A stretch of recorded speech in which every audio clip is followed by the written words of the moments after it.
curtain has now come down on my exhibition Chiaroscuro, which will be my only solo exhibition in reality this year, and I'd like to thank everybody who has supported it in any way. It now goes into virtual reality and it will be put into my online galleries and into my Etsy shop.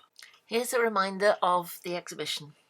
The genius Leonardo da Vinci was a master of chiaroscuro, literally meaning light dark.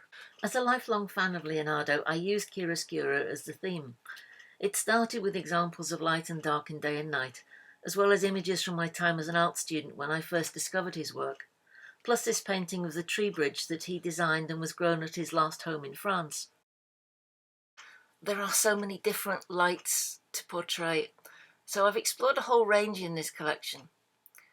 Now there's the soft early morning light as the sun rises at the start of every day with those gentle colours. Within the broad term of daylight, there's the bright sunny scenes of everyday life, or the cool feeling of dappled sunlight filtering through the trees. And I really love creating the effects of sunlight sparkling as it dances across the water.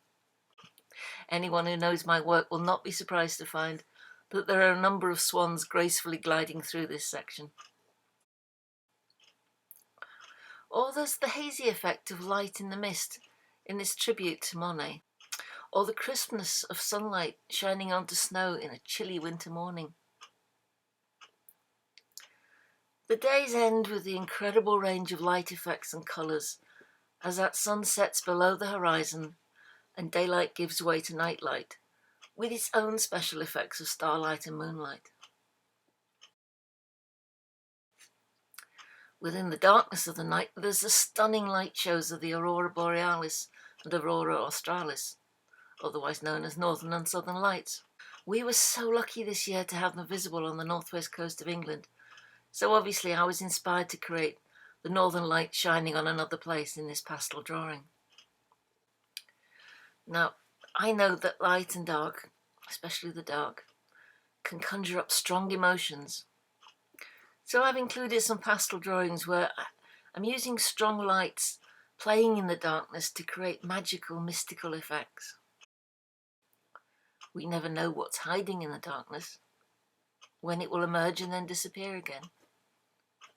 But things can also appear to vanish in the light, and I've often worked on creating images where parts of it are missing to show how the brain fills in those missing parts, such as this egret in the misty morning light.